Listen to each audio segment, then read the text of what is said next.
Test 2. Instructions. You will hear a number of different recordings, and you will have to answer questions on what you hear. There will be time for you to read the instructions and questions, and you will have a chance to check your work. All the recordings will be played once only. The test is in 4 sections. Write all of your answers in the listening question booklet. At the end of the real test, you will be given 10 minutes to transfer your answers to an answer sheet. Now turn to Section 1 of your booklet. Section 1. You are going to hear a conversation between an agent and a student. First, you have some time to look at questions 1 to 6.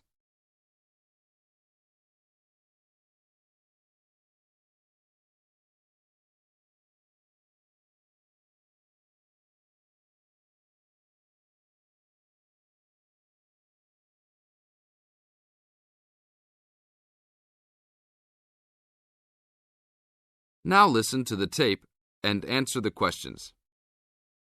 Good afternoon. Good afternoon. Do you rent apartments here? Yes, among other things.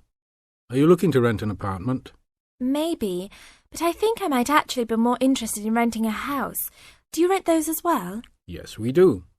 Will you be renting alone? No, I have 2 friends that will live with me, but I'll be the primary renter. My friends don't have a source of income, which is kind of disappointing, but I do. I'm an artist, and I've already sold a number of paintings. I just moved to town to try to get more of my work shown. Oh, so you would like to be near the uptown area? That's where most of the galleries are, right? Yes, and there's a large area of homes only a couple of blocks away. Great. I don't have a car, so I prefer being within biking distance of the galleries. That would certainly be possible. Well, let me see. There's a large 4-bedroom house right off Main Street. That sounds good. I'd love to have extra rooms for my paintings. How much is it per month? Around $950. Ouch, that's too much for now. Do you have anything a bit cheaper? I have a 3-bedroom that's for $650. That is definitely affordable, but I did want at least 1 extra room. Is there anything else with more rooms? Oh, here's another 5-bedroom that's vacant right now. It's further away, about a mile from the gallery area, but they're only asking $800. That's a deal for so much space. Well, a mile isn't so bad. It's only a 5-minute bike ride, and that price is okay. I'd like to see that one. Can you give me the address? Sure. It's on 1566 Honeysuckle, Honeysuckle Drive, Wood Heights.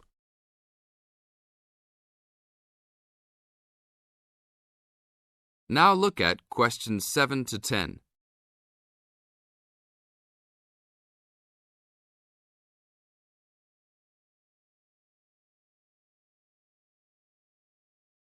As the talk continues, answer questions 7 to 10.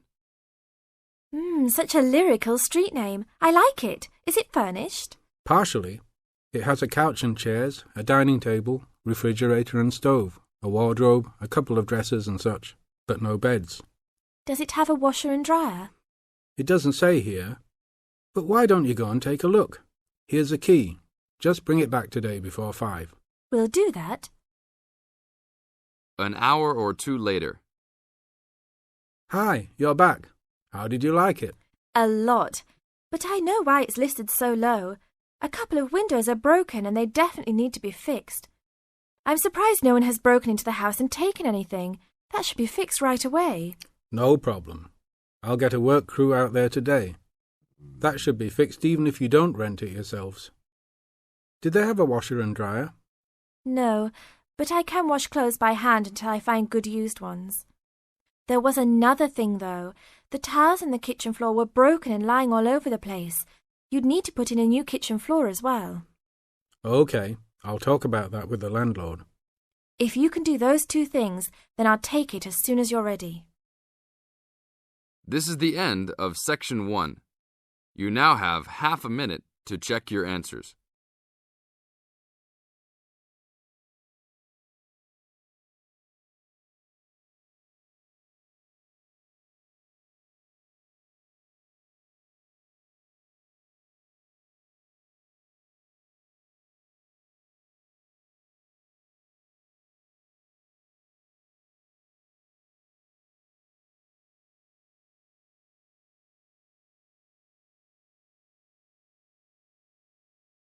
Now turn to Section 2. Section 2. You are going to hear a talk given by Dr. Wallace. First, you have some time to look at questions 11 to 20.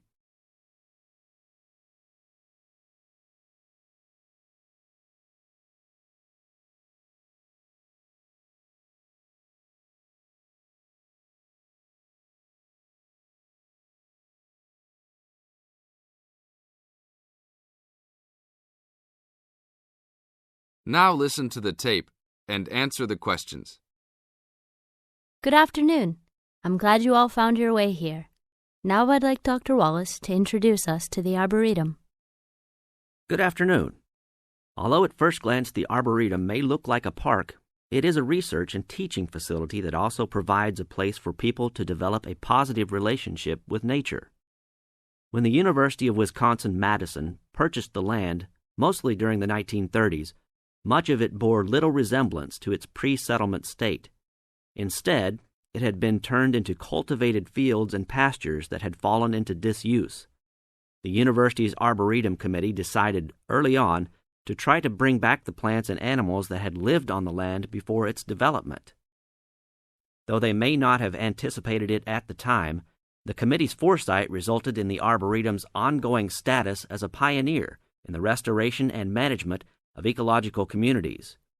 In focusing on the re-establishment of historic landscapes, particularly those that predated large-scale human settlement, they introduced a whole new concept in ecology, ecological restoration, the process of returning an ecosystem or piece of landscape to a previous, usually more natural condition. Madison was a fast-growing city in the 1920s. Fortunately, some leading citizens recognized the need to preserve open space for Madison's residents. Most of the Arboretum's current holdings came from purchases these civic leaders made during the Great Depression. In addition to inexpensive land, the Depression brought a ready supply of hands to work it.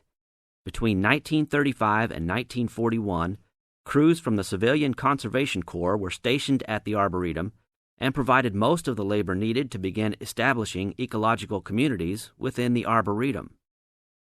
Efforts to restore or create historic ecological communities have continued over the years, with the result that the Arboretum's collection of restored ecosystems is not only the oldest, but also the most extensive such collection. In addition to these native plant and animal communities, the Arboretum, like most arboreta, has traditional collections of labeled plants arranged in garden-like displays. These horticultural collections, featuring trees and shrubs of the world, are the state's largest woody plant collections. This is the end of Section 2. You now have half a minute to check your answers.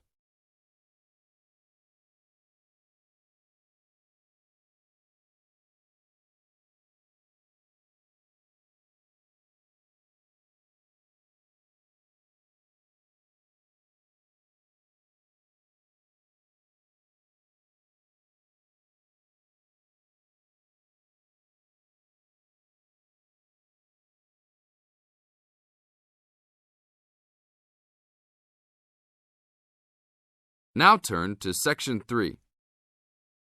Section 3. You are going to hear a conversation on rivers. First, you have some time to look at questions 21 to 25.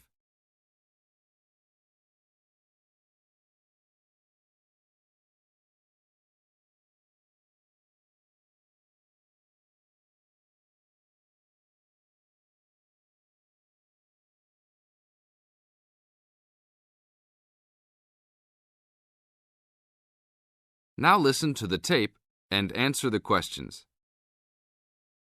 Please tell me about the current state of the Amazon. We have increased deforestation, increased human population relating to deforestation, and a role of fire in the Amazon on a scale that's never been seen in history. At the same time, you can see progress in trying to counter that negative trend. How do you see this? We see this in the creation of national parks and indigenous areas, and efforts to fund sustainable development activities for locals. We see both good and the bad, and it's going to be a race to finish. I understand that you started the Minimum Critical Size of Ecosystems project. Could you tell me about it? A number of years ago, it became apparent that those practicing conservationists didn't have the scientific information available to properly design a conservation area. They didn't know how big it had to be, right? People were learning that as forests fragment, the fragments begin to shed species after they become isolated, so they end up becoming poor examples of what they had been. This relates to the size of the fragment. Do people still study this? Yes, there is a rich subfield of conservation biology that looks at the efforts of fragmentation. One of the consequences is a general policy response to set up protected areas that are fairly large, something on the order of 1,000 square kilometres.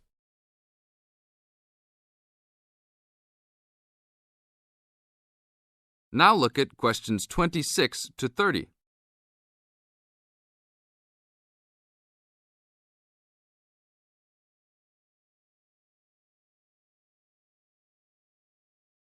As the talk continues, answer questions 26 to 30. Can you talk a little bit more about the forest fragmentation? As habitats are destroyed, they are accompanied by habitat fragmentation. So when 50% of a forest is lost, the remaining 50% being is not one large block, but smaller pieces, which makes the conservation problem even worse than saying that 50% has been lost. And this affects not just forest, but species diversity, correct? In terms of species loss, we can't give you precise numbers about how many species are lost because of these fragmented landscapes, but we're beginning to get close to where we can make that estimation. And so one of the policy responses to all of this, beyond just trying to create large protected areas, is to try and reconnect the fragments. You've been active in many projects studying the Amazon region over the years. Can you tell us about that process of understanding the Amazon? When people first started looking at conservation priorities, there was not much information about the geography of plant and animal species. One of the first clues was an analysis done in 1969. This looked at bird species and found geographic clusters of species which occurred nowhere else. And those are priority areas for conservation. Was this when people began prioritising refuges?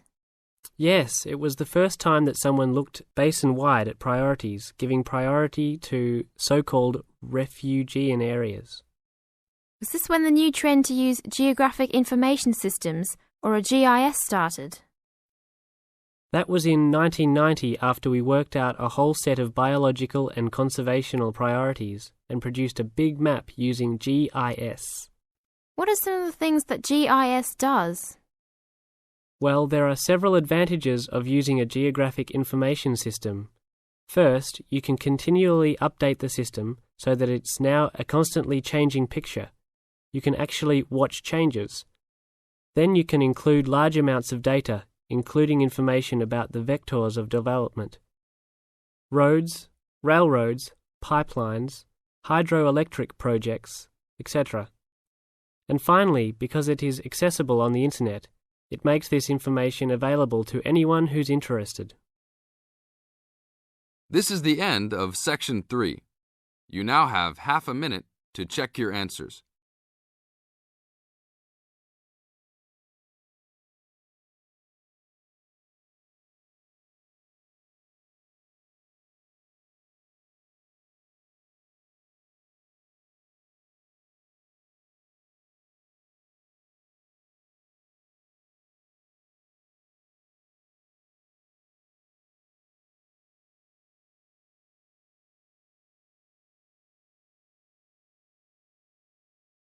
Now turn to Section 4. Section 4. In this section, you are going to hear a talk on wild rice. First, you have some time to look at questions 31 to 40.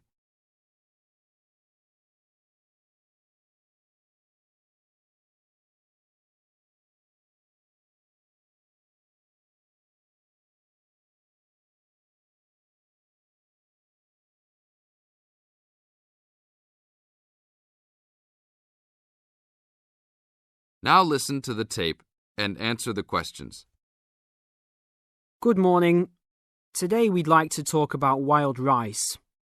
Contrary to what many people believe, wild rice is not rice at all, but a grass. Much of it sold in the world today is not even wild, but rather cultivated varieties that do not occur naturally. Wild rice is really an annual aquatic seed found mostly in the upper freshwater lakes of Canada, Michigan, Wisconsin, and Minnesota in North America. Indians gathered wild rice before any explorers set foot on the North American continent. Early explorers were greatly impressed with the strength and hardiness of the woodland Indians and attributed their vitality to their ample servings of wild rice. Wild rice can grow in water as shallow as 3 or 4 feet along marshes and muddy waters. A tall plant, it grows to a height of 8 to 10 feet, with a long flower cluster that reminds one of a narrow broom. The grains in their husks on the tall stalk look somewhat like oats. Truly wild rice is a challenging crop to grow, even today. It's very susceptible to failure due to weather conditions. If a heavy windstorm comes along just before harvesting, the seeds can be blown into the water, ruining an entire crop. Harvesting at just the right time becomes a matter of beating the birds to it, since wild rice is considered a delicacy by many birds living in the area. Other challenges include insects, disease, poor drainage, and high waters. If the grains are too green, they are difficult to thresh or beat out of their husks.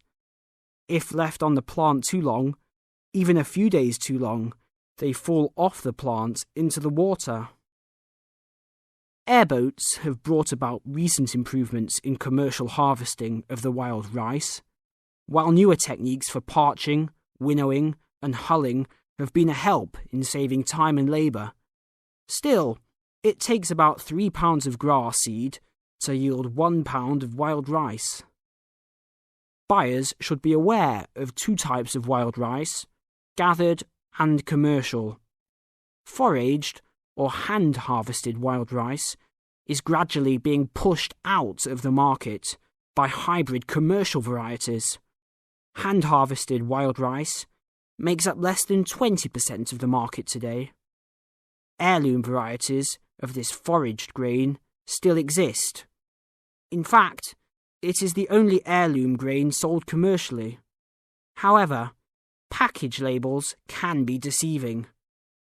Though the label may read Indian harvested or organic, the product may be hybridized wild rice placed in freshwater lakes and gathered by Indians in airboats. Hand-harvested, organic, and from the Great Lakes region is the real thing, with superior flavour and aroma, but it may be difficult to find. Though wild rice is one of the most expensive grains, it goes a long way. Some say that 1 pound of the grain can feed 30 people. To compensate for its high cost, try combining wild rice, half and half, with brown rice. For a truly colourful presentation, try 1/3 of each: white rice, brown rice, and wild rice. This is the end of Section 4. You now have half a minute to check your answers.